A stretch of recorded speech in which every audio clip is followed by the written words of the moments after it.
el que tenía que ordenar la macroeconomía del que venía. Claro. Muy bien. Llega Alberto Fernández y pasa lo que te conté al principio. Yo vengo a ser Kirchner. No, muchachos, no podés ser Kirchner, porque primero tiene que haber un Duhalde que haga el trabajo sucio. Fue pasando el tiempo. Resolvieron la negociación con el sector privado, la deuda. Sí. Y ahora viene el fondo. Claro. Faltando 4 meses para que te declaren moroso, 5 meses para marzo, ¿eh? Sí, el default, si lo pagamos. Te dicen, la hoja está en blanco. Y vos tenés que firmar un contrato de mutuo. Que Claro. ¿Cómo se instrumentan las deudas? Si vos no escribís, escriben ellos. Las condiciones. Vos ya Y te pasaste 2 revienta. años y no escribiste nada. Claro. El problema es que esas condiciones, vos tenés el último espejo donde te reflejás es Grecia, trae consecuencias políticas para los que toman decisiones tremendas. Tremendo. Alberto Fernández va a quedar piel y hueso. Las ruinas que dejó el ajuste se ven por todos lados en Atenas. Acá, a 20 minutos del centro, está el aeropuerto Elinikon, que dejó de funcionar en 2001. Y atrás está la zona olímpica de 2004 de los Juegos, que ocupa en total 620 hectáreas, como 15 veces los bosques de Palermo. En 2011 todo este predio se vendió por 915 millones de dólares a un desarrollador inmobiliario que iba a hacer viviendas de lujo y de fin de semana sobre la playa. Nada de eso se hizo y la zona está, así como la ven, derruida. Casi 10 años de ajustes, recortes y medidas de austeridad hicieron que no haya plata en la calle. Y en la calle se ve la depresión también. El grafiti y las vidrieras rotas son lo que manda en Atenas, incluso en pleno centro de la ciudad. Y hay algunas casas, algunos negocios vacíos, abandonados, que ni siquiera se sabe de quién son. Acho que a intervention havia emergência histórica. Ese cancherito griego, marxista, que llegaba a las reuniones en moto y que se creía que era un sex symbol, no se acuerda a nadie ni cómo se llama, es un desastre ese imbécil. ¿De quién estás hablando? Y así, de ese secretario ministro de Finanzas griego. Pasó hace 7 años, llegaba a las reuniones tostadito, en moto, ¿no te acordás? Del gobierno de los progres. ¿No te acordás del gobierno de los progres en Grecia? Que alguno acá estaba perdiendo las elecciones y dijo ganamos en Grecia. ¿Vos no te acordás? Sí, ahora sí. ¿Cómo se llama ese que dijo pero ganamos en Grecia? Ya te digo, dame un segundito. Ajá, yo me acuerdo perfecto. A ver, decilo. Bueno, no, decímelo. Lo estoy buscando, ¿eh? Es el hijo del padre. Y los dos son... Pero yo los quiero porque son jóvenes. Perdimos en Capital pero ganamos en Grecia, dijo. Ese mismo domingo de las elecciones. Perdimos en Capital pero ganamos en Grecia. Bueno, despreocupate. Ah, está bien, sí. Algo que en su momento tuvo algo que ver con la línea de bandera. Ahí está. Sí, vamos a decirlo, Mariano Recalde. Ahí está. Pero es un joven, tiene todo el derecho a equivocarse. Lo que te quiero decir, que esos mismos son los que están gobernando hoy acá. Y nos llevan al mismo desastre.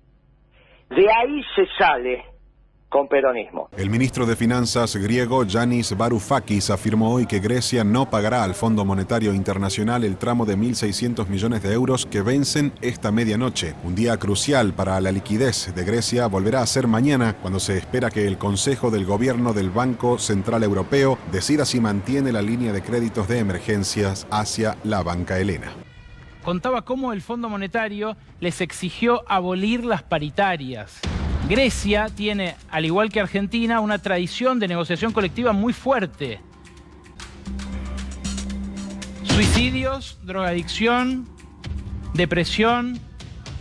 En la capital griega se ve casos, muy seguidos se ven casos de enfermedades psicosomáticas asociadas al estrés. Tics, psoriasis, cosas que antes no se veían, igual que la gente sin techo. Las secuelas de la crisis son las que también vimos en esta semana en Atenas. The problem is that there is no official calculation. Some people ended up serving the government, so they stopped counting on the suicides, but there's still a lot of them, and there's still a lot of families of people having committed suicide during the memorandum who continue to do the count. Suicidios, drogas, drogadictos, multiplicación de chicos y chicas muy jóvenes que entran en las drogas baratas. Eso pasó por Argentina, yo me acuerdo, me lo decía el Paco, me lo contaba mi familia, mis amigos de la Argentina, esto está pasando acá también. We have examples every day, unfortunately, young fathers, young mothers killing themselves because they're unemployed and they cannot support their children, and elderly people also taking their life away. We have had a very emblematic case of a pensioner who committed suicide in the middle of Syntagma Square back in 2012 and left a note saying that I'm doing this in order for people to revolt. ¿Empezó con Macri o empezó con Kicillof, el modelo amigo de los mercados? El modelo amigo de los mercados puede ser socialdemócrata. ¿Y sí? Sí. Bien. Entonces este es un debate que nos vamos a dar, claro. Sin Kicillof es difícil este debate, porque es él el que tiene que explicar qué fue lo que hizo 14 y 15. Está bien. Ni siquiera Cristina, ¿eh? Ni siquiera Cristina, porque el conocimiento económico de Cristina, muchacho, es abogada, Kicillof. Kicillof tiene que explicar. ¿Por qué arregló con el Club de París como arregló? En función de lo que le pidió el Club de París, no en función de la... ahí estuvo Lorenzino, que es un pibe de La Plata. ¿Te acordás de Lorenzino? Sí, me acuerdo. Bueno, ese estuvo ahí, ¿eh? Estuvo el único externo de la Argentina que estuvo en esa negociación es Lorenzino. Él me la contó a mí. Yo no lo voy a contar porque no corresponde. Yo me encontré en Roma con él, pero es la verdad histórica. No digo que la cuente ahora, pero por ahí dentro de 30 años la puede contar. ¿Está bien? Sí, está bien. Yo lo valoro, está todo bien, pero a mí me la contaron, en mi despacho. No es que me enteré porque Bonelli, no. Por eso te estoy dando nombre y apellido. ¿Está clarito? Vos vas, lo buscás, está ahí, anda, vete, vos lo buscás, le decís, che, Guille dijo esto, y lo tengo, y lo dijo en mi programa, en vivo, al aire, grabado, no sé cómo está esto, pero, viste, vos le decís, mirá, ¿cómo fue eso? Contame, no, el secreto de Estado, listo. Perfecto. Bien. Le tenés que preguntar a Kicillof por qué se la dio una arriba de otra en bono a Brufau. Brufau se llevó el premio empresario del año en España cuando le clavó a Kicillof la mitad de YPF a 5.000 palos más interés. Estamos hablando dólares, ¿eh? Estamos hablando dólares. O sea, de la primera conversación donde Kicillof dijo no vamos a pagar nada en el Senado porque hay pasivos ambientales, ¿te acordás? Sí. Terminó poniendo cerca de 8.000 palos con los intereses incluidos. Esos bonos que agarró Brufau es el que tenía arreglado que se iban a descontar en el mundo, ¿eh? O sea, Brufau, ¿qué hizo? Agarró los bonos, como si yo te doy un cheque a vos a 60 días y vas, lo descontás en la cueva de la esquina. Está bien. Hoy te rompen la cabeza, pero bueno, alguna vez lo habrás hecho, ¿está bien? Bueno, Brufau agarró los bonos, se los llevó al mercado internacional y le dieron la plata. Son los bonos que están ahora, que se han reestructurados ahora. Ustedes tienen que responder con su conducta sobre por qué decidieron encarar estas acciones de negocio. Y su conducta es ahora y por los próximos años. Porque yo le digo en la cara, señor Aranda y señor Rendo, ustedes no son unos buenos hombres de negocios. Ustedes con su conducta han bastardeado el activo de esta sociedad que oportunamente salió a bolsa y el Estado adquirió parte del capital accionario. Y hoy estamos sentados aquí defendiendo esa capacidad que tenemos de decirles a ustedes, cambien la conducta que están teniendo, porque nos están llevando a la quiebra. Lo más conocido estaba Kicillof sentado al lado mío y Álvarez Ají sentado atrás, en la fila inmediatamente atrás. Y la verdad que hablé para ello, porque nuestra generación se está retirando y tiene que haber trasvasamiento generacional. Todavía tenemos para 10 años más, o 8 años más. Pero ¿cuántas oportunidades va a tener? Hable para ello. El problema es que la deuda es como la falopa. Al principio es rica, pero después te mata. La solución es plata, no crédito. Entonces, para una inmensa cantidad de empresas de la economía argentina, lo que hay que hacer es darle la plata, darle un subsidio. ¿Y cómo haría? Regalársela. ¿Y cómo harías? ¿De dónde sale la plata? La plata sale de que la imprima el Banco Central de la República Argentina. O sea, emitir y emitir. Los directores del área de Julio Devido, del Ministerio de Planificación, eran todos directores obreros. Eran todos directores puestos por los sindicatos, sea Luz y Fuerza, sea el sindicato ferroviario. Todas las empresas en donde participaban áreas de las 5 que manejábamos en el Ministerio de Planificación, eran todos directores obreros. Lamentablemente, cuando el ministro Kicillof asumió, eso cambió y puso un montón de burócratas. Muchos de ellos hoy son funcionarios de Midland o fueron funcionarios de Midland, que para mí hoy es el poder hegemónico junto con Caputo del sector eléctrico y constituyen claramente la caja del macrismo. Esto es una pelea de fondo y profunda. ¿Por qué? Porque esa consigna que tuvo el gobierno hace 2 años de que primero ganemos, después vemos, ¿te acordás que era así? Primero ganemos, después se hacían los cancheritos y decían, no, primero ganemos y después vemos. Incluida Cristina. Bueno, ahora llegó el momento de ver. Y lo que estás viendo es una hoja en blanco, que es el acuerdo con el Fondo Monetario, que te lo va a llenar el Fondo Monetario, esa hoja en blanco. Porque perdiste el tiempo en 2 años de condicionar con tus políticas lo que ibas a firmar con el fondo. Estás atado de pies y manos. Mira, hay una imagen de un cancherito también así en el mundo, porque estos son todos cancheros. Grecia. Llegaban 3 señores, pálidos, anteojos, valija, uno del Banco Central Europeo, otro del alemán y otro del Fondo Monetario. Ahí la televisión decía, llega la troika, ¿no? Y llegaba como ese de las puertitas del señor López, ¿te acordás?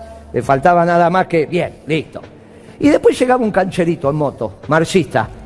Llegaba en moto, se sacaba el casco todo tostado, era un rockstar, ¿te acordás vos? De ese, ¿no? Era el ministro de Finanzas de Grecia. Entonces decía, miren el ministro cómo llega. Ahí, pero este es un muchacho, entraba, a los 20 minutos salía. Y no hay acuerdo. No, porque ellos, bueno, muy bien. ¿Qué le pedían adentro? Muchacho, dígame cómo nos va a pagar. No importa si quiere 20 años, 30 años. Aunque sea 1 euro, 100 euros, 1000 euros por mes, digamos qué nos va a pagar. Y el otro cancherito decía, no, nosotros no podemos pagar nada. Ah, no podés pagar nada, seguí tu ruta. Hasta que tuvo que renunciar. Y Grecia entró como entró, lo que todos vimos por televisión. Alberto hizo lo mismo. Que no, que así, que allá, que después vemos, que vamos para acá, que venimos para allá. Llegó la hora. Cuando le empiezan a mandar los borradores, le dicen, yo esto no. Es que tiene que firmar un acuerdo con el fondo y eso va a traer consecuencias. Que el espejo más cercano que tenés para mirarte es Grecia, del 2014. Te escucho. Recibió Grecia en 2010, 2012 y 2015. 2015 ya bajo un gobierno que prometía liberarse de ese yugo, el de Syriza. 260.000 millones de euros de nueva deuda es lo que asumió Grecia en esos casi 10 años. Fueron 8 años los de recesión. Ahora dicen que están rebotando, pero de rebotar después de 30% de caída del PBI.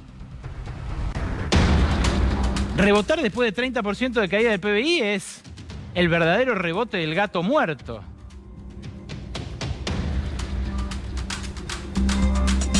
¿Y qué más? ¿Qué más? Estas placas ya las mostramos antes de viajar, hace un par de semanas, pero quiero repasarlas para que ustedes vean, pasado en limpio, lo que acaban de ver en los testimonios.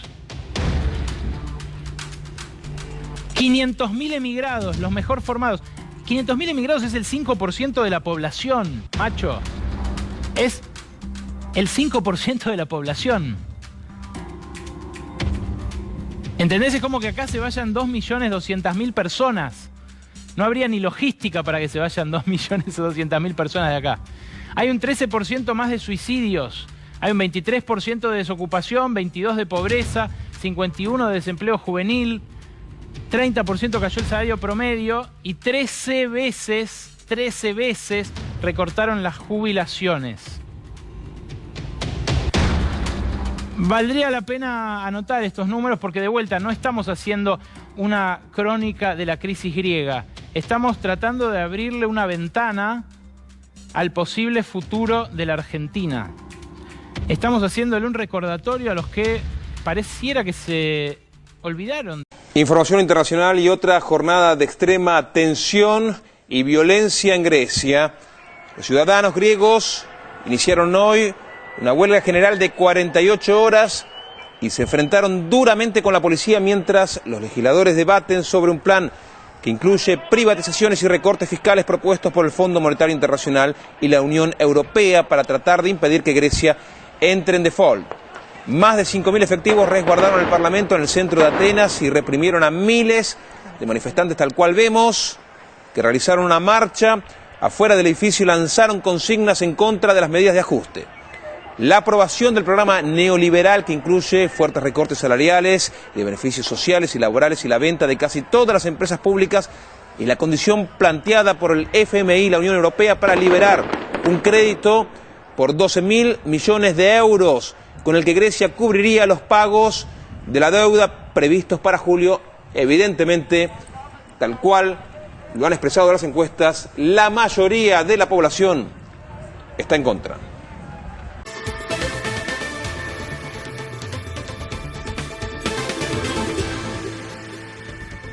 Vamos ahora con la información a Grecia. La verdad es que la palabra que define lo que está ocurriendo allí, es una palabra realmente fuerte, que es la humillación. Efectivamente, bueno, humillada Grecia desde diversos sectores, básicamente, entre otros, Pedro, el Fondo Monetario. Sin lugar a dudas, y es la palabra que más se está utilizando en Grecia, la humillación, porque efectivamente sienten que los están humillando desde los organismos internacionales y a la cabeza el Fondo Monetario Internacional. Y me parece que pone esto al gobierno democrático de Grecia en una alternativa imposible. Dice, o aceptan el ajuste y dejan a la gente en la calle, o caen en un default y probablemente tengan problemas para seguir en la zona euro.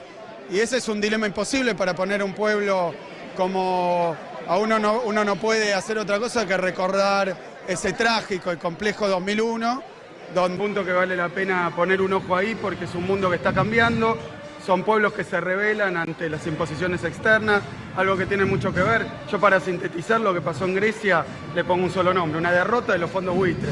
En lo que hace a la Argentina, una derrota de los fondos buitres y de los capitales especulativos internacionales sobre la gente, sobre el bienestar de la gente y sobre la democracia también. Y los pagos programados para este año con el Fondo Monetario Internacional son 4.800 millones de dólares y con el Club de París otros 2.500, 2.700 millones de dólares. Sí, son más de 7.000 millones de dólares que hay que pagar, que hoy la Argentina no prevé tiene. Que la deuda con el Club de París pase a negociarse en el acuerdo con el fondo después de las elecciones? Es el objetivo, es justamente también refinanciar, reprogramar los pagos con el Club de París. Porque Kicillof pagó 5.000 millones de dólares por la mitad, más los intereses, o sea que termina la Argentina, el Tesoro, pagando 8.000, no importa. El contado eran 5.000, le dio bonos, se transformaron en 8.000.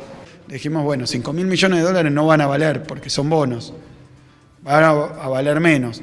Entonces, lo que hemos establecido es un piso mínimo por debajo del cual Repsol recibe una cantidad adicional. O sea que al día que se realice la operación se va a medir cuánto están valiendo esos bonos y el gobierno argentino va a aportar hasta 1.000 millones de dólares más en bonos para alcanzar un valor de mercado de un máximo de 4.670. Yo no les pago en efectivo, yo, gobierno nacional, sino que les pagamos con bonos a 20 años algunos de ellos. ¿Cómo es esta historia? Convertimos una empresa gigante en Argentina en una empresita que se la puede comprar cualquiera, el 50% del IPF. Cualquier tipo que ande con un poco de efectivo en el bolsillo se la compra. Pero es que tenés toda la razón. La destrucción. Yo una vez, hablándote ahí en el estudio, te hablé de lo que significa la depresión económica. Y vos me preguntéis, ¿qué es eso? Y eso es la destrucción de valor de las empresas argentinas. Sí. Esto que estás viendo en YPF es la destrucción de valor. ¿Cuánto tendría que valer YPF hoy como mínimo? Lo mismo 15.000 millones de dólares. Como mínimo. 15.000 millones de dólares. Bueno, vale el 10%. Bueno, y vale el 10%. ¿Cuándo empezó esto? Y empezó con un muchacho que se llama Galucho. Porque es muy fácil, ya no empezó con Macri. El que endeudó YPF fue Galucho y esta era la discusión en el gobierno. ¿Para qué la endeudó? Para un plan de negocio que era decididamente fracasado.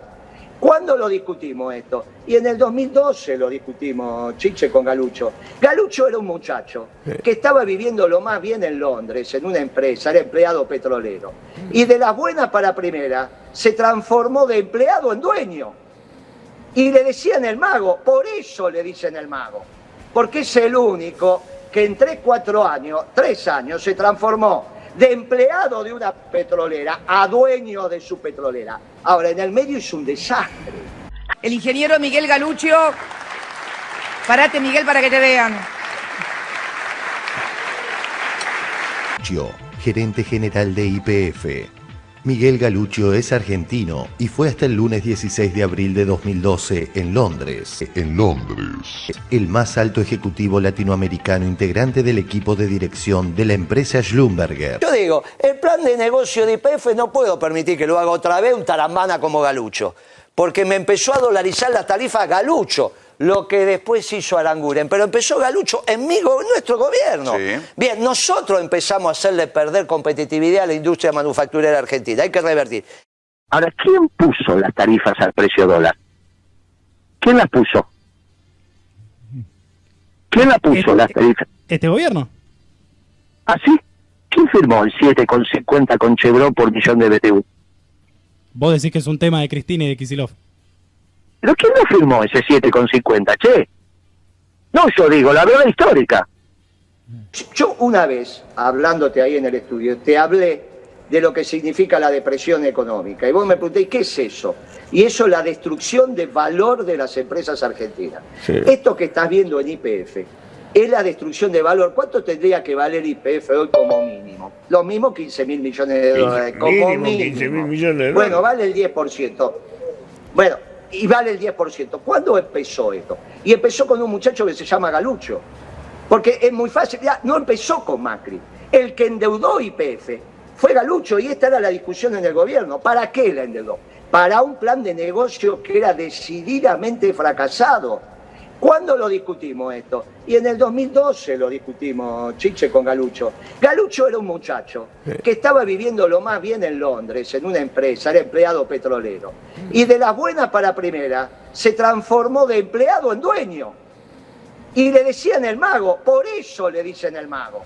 Porque es el único que en 3 años se transformó de empleado de una petrolera a dueño de su petrolera. Ahora, en el medio es un desastre. Si vos tenés precio de energía muy caro, se te encarece todo, absolutamente todo el espectro industrial y comercial. Necesariamente la energía que tiene la Argentina tiene que ser utilizada en su proceso de transformación en nuestra industria manufacturera y en todo caso por nuestras familias para mejorar su calidad de vida. Donde el concepto de Argentina como exportador es un concepto extraño, porque el abastecimiento del insumo energético es una de las piezas claves de nuestro futuro modelo de desarrollo. Yo creo que la situación que le tocó enfrentar a Axel en ciertos aspectos era más compleja que la situación que le tocó enfrentar a Martín Guzmán sacando la pandemia. O sea, la economía del 10 de diciembre de 2019 versus la economía del 10 de diciembre de 2013. Entonces me parece que en ese sentido... O sea, vos decís que Axel heredó de Cristina una economía peor que la que heredó Alberto de Macri. Estaba pensando lo mismo. Creo que tuvo que maniobrar una situación más compleja, sobre todo en un punto central, que es lo barato que estaba el dólar. Si una empresita marginal como Shell, después de 12 o en ese momento 11, 12 años de gobierno, nos podía hacer una corrida, es que nosotros éramos unos imbéciles. con ese esquema progre de tirar la piedra y esconder la mano, Kicillof devaluó y le echó la culpa a Aranguren. ¿Pero dónde se vio eso en un gobierno? De no asumir la responsabilidad de las decisiones.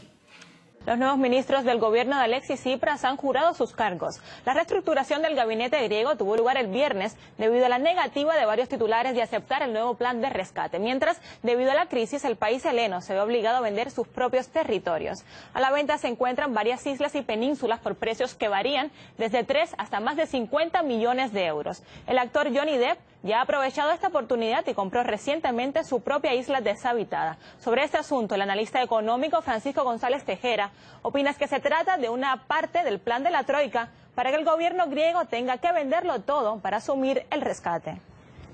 La isla es una tapadera más, va a aliviar la situación durante un tiempo muy concreto, muy breve, pero que el generalizado desfalco que va a llevar la Unión Europea con este rescate sobre el gobierno griego, sobre el Estado griego, va a ser terrible.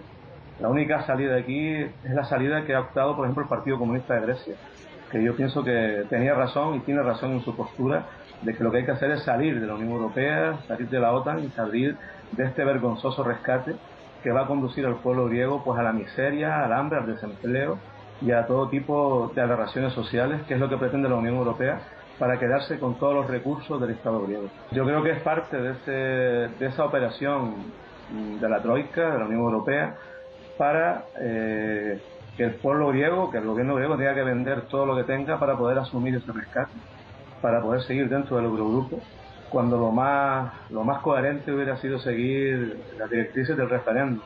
Un pueblo enfrentado a la Troika que no permite que lo pisoteen.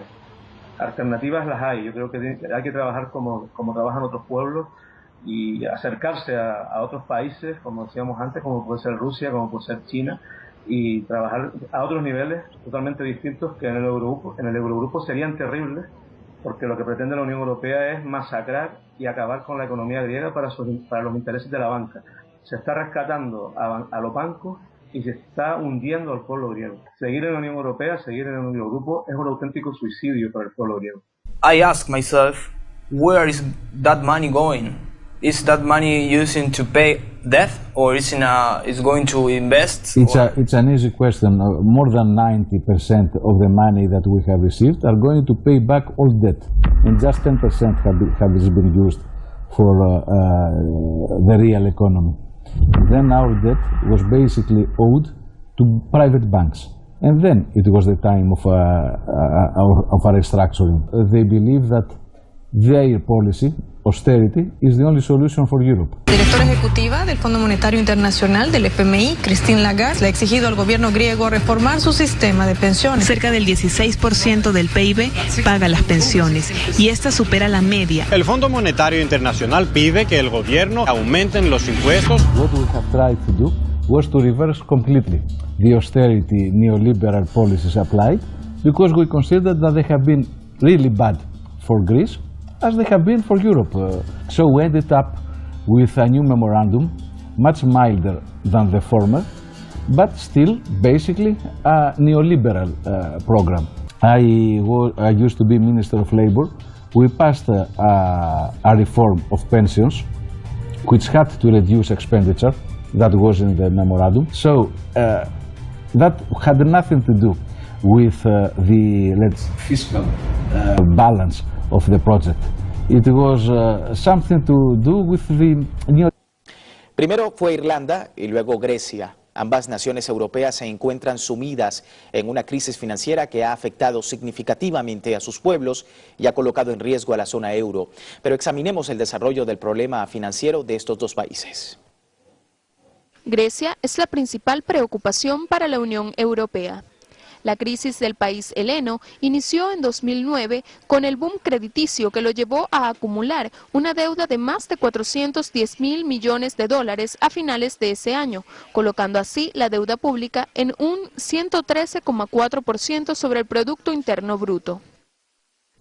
La administración de Giorgos Papandreou en 2010 solicitó ayuda económica al Fondo Monetario Internacional y a la Unión Europea. El rescate a esta nación, estimado en más de 150.000 millones de dólares, significó intensificar el plan de recortes para el pueblo griego con el alza de los impuestos, la privatización de empresas y la reducción de empleados en instituciones públicas. Las medidas generaron un estallido social traducido en intensas protestas y huelgas generales que encaran el desempleo y la falta de recursos. La situación en Grecia aún es crítica. El país está al borde de la quiebra y el aumento de griegos que abandonan su nación va en aumento. El panorama irlandés es menos grave. Irlanda anunció la recesión en 2008, cuando estalló su burbuja inmobiliaria luego de varios años de continuo crecimiento económico, lo que generó el aumento del desempleo y menores ingresos del Estado debido a la caída de la actividad económica. Siguiendo el patrón de Grecia, el gobierno irlandés también se vio obligado a pedir ayuda financiera al FMI y la eurozona. La deuda pública del país insular se ubica en 111% sobre su Producto Interno Bruto.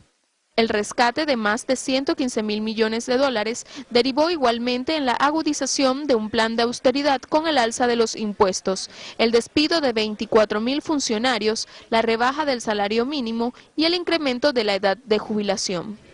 Aunque en un principio los irlandeses se opusieron a las medidas, tuvieron menos repercusiones. El gobierno recapitalizó los bancos con el fin de que aumentara la concesión de créditos. En el año 2001, agosto del 2001, el economista, entre comillas, más prestigioso, querido por la sociedad, que tenía 70% de imagen positiva, que todos le decían volvé que salvase el país, se llamaba Domingo Cavallo. Así es. Lo fue a buscar, ¿sabe quién lo fue a buscar? El Chacho Álvarez, el amigo de Alberto. Estos mismos que están en el gobierno ahora progresista. Tenés para recaudar por año de los propietarios de la tierra en la Pampa Húmeda 7.500 millones de dólares, retenciones más ley de alquileres. Entonces era muy sencillo, con eso los que quieren cobrar sabían cómo iban a cobrar. Así que no había ningún inconveniente, porque nosotros somos los que pensamos que tenés que gobernar con equilibrio fiscal y equilibrio del sector externo, no lo que está haciendo Alberto Fernández, copiando a los radicales con un tremendo déficit fiscal. 7.500 millones de ingresos fiscales de la Pampa Húmeda aportados por las terratenientes, la Sociedad Rural Argentina. Una vez en la vida la Sociedad Rural tiene que ponerla. Pero una vez, no ¿cuál los sería el productores. instrumento? Un impuesto al terrateniente, digamos. Pero no me escuchaste. No. O no se escucha cuando hablo. Te dije, retenciones más ley de alquileres. ¿Qué es lo que no ok, entendés? eso no lo había escuchado. Retenciones. Con las retenciones le bajás el precio de facturación al productor. Con la ley de alquileres le devolvés la rentabilidad porque le bajás el costo de los alquileres. Más, tenés que poner el gasoil, como lo tenía Kirchner, a 60 centavos de dólar el litro. No podés trabajar con $1 el litro de gasoil. Entonces lo que tiene que hacer Alberto Fernández es muy fácil. Copiar lo que hizo el gobierno de la última década ganada y no copiar la política de los fracasados radicales. Lo que pones en las retenciones es lo máximo que permita la rentabilidad de los proyectos de la Pampa Húmeda. Pero no es con el campo, porque por eso ponés la ley de alquileres y le bajás el gasoil también. La rentabilidad del productor tiene que quedar indiferente, antes de las retenciones y después. Claro que te vas a pelear con la sociedad rural, pero que vos querés hacer política para pelearte con los jubilados, para pelearte con la clase media, para pelearte con los trabajadores. Sí, claro, sos radical, no sos peronista. Y esto es lo que está pasando. Interesante, este es el problema de Alberto Fernández. No sos capaz de decirme el PBI en dólares, no puedo escribir. Y como hoy el gobierno no puede decir cuál es el PBI en dólares, no puede decirlo hoy ni lo va a decir. Y bueno, entonces esto está terminado. Empezó mal y termina peor. O sea que no es, al contrario.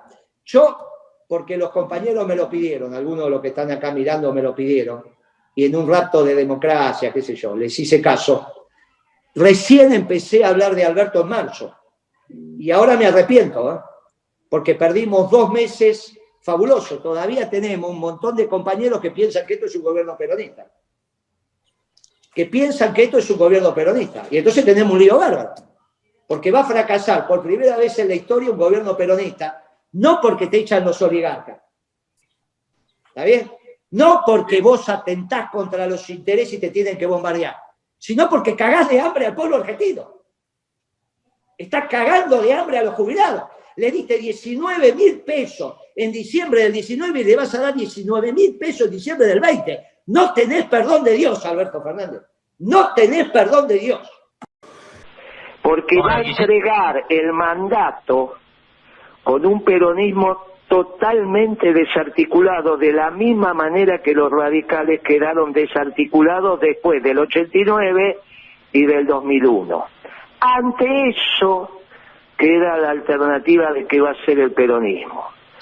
Y esa es la única alternativa que queda para saber, si no la historia está escrita. La Comisión de Economía del peronismo los conozco a todos.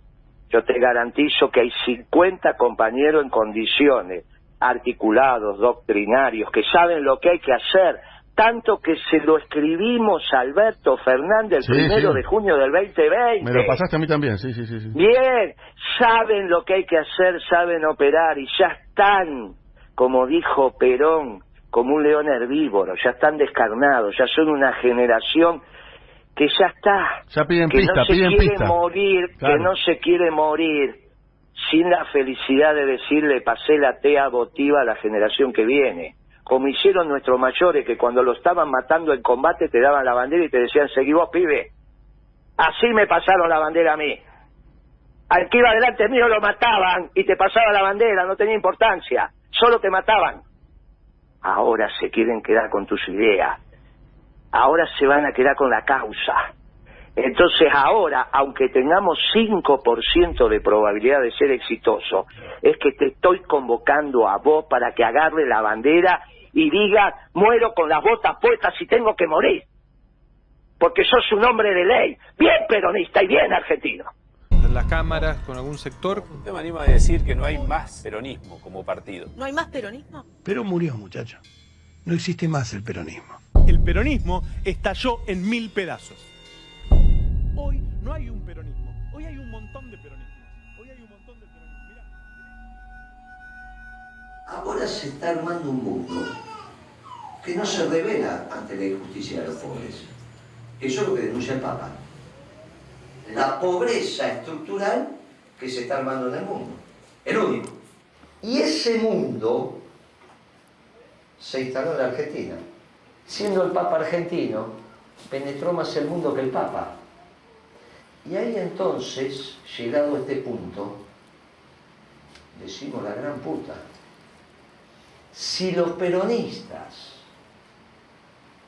no nos ponemos a defender la bondad de nuestra causa, en esta patria se va a consolidar un modelo de exclusión.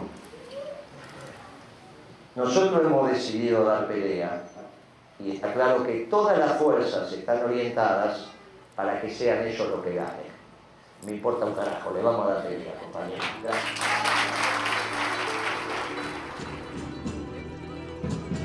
El verdadero conocimiento es un conocimiento colectivo y se adquiere entre todos.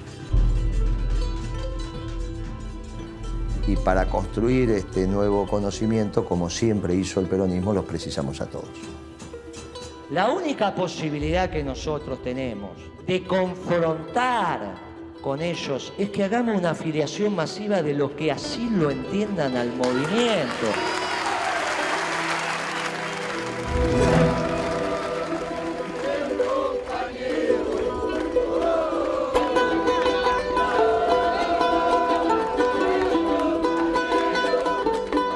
Cada dirigente que el pueblo libre elige tiene que saber que es un esclavo de ese pueblo libre. Nosotros lo que estamos haciendo es incentivar que florezcan las flores. Vamos con elementos frentistas, pero vamos de identidad peronista. Hay que ponerle un freno a este gobierno oligarca, si no nuestra gente va a seguir pasando hambre. No es que este proyecto empezó en el 2003, nos continúa a nosotros como generación, porque el peronismo tiene 70 años. Unidad en el peronismo. Aunamos voluntades, por eso que juntamos a casi todos los gobernadores peronistas de la Argentina. Les pedí que salieran a afiliar y algunas semanas después todos ustedes hicieron la afiliación más importante de la historia, después de la que ordenaba el general Perón. ¿Sabes qué? Yo estoy involucrado con el peronismo. Bien. Con Guillermo ya le dije. ¿Qué pasa? Ya le dije que estoy a disposición del peronismo para lo que quiera. Soy un soldado peronista. Nosotros nos brindamos, los militantes de la causa nacional y popular, en una actitud de servicio, donde uno se considera uno más de este ejército peronista. El uno más siempre es un soldado, pero no por el combate en sí, sino por la prestación de servicio, porque fundamentalmente somos guerreros de la paz. Hemos sufrido todo tipo de atrocidades, han bombardeado la Plaza de Mayo con el pueblo peronista abajo, después nos fusilaron, después nos torturaron, pero acá estamos. Acá seguimos felices cantando nuestra marcha peronista. Ustedes saben que vamos a recuperar los votos peronistas. Y los vamos a recuperar los votos peronistas, porque le vamos a decir a los peronistas, votad nuestros candidatos, porque si votás nuestros candidatos, votás peronistas, y si votás peronismo, volvemos al gobierno, y si volvemos al gobierno, vuelven los días más felices que fueron, son y serán peronistas.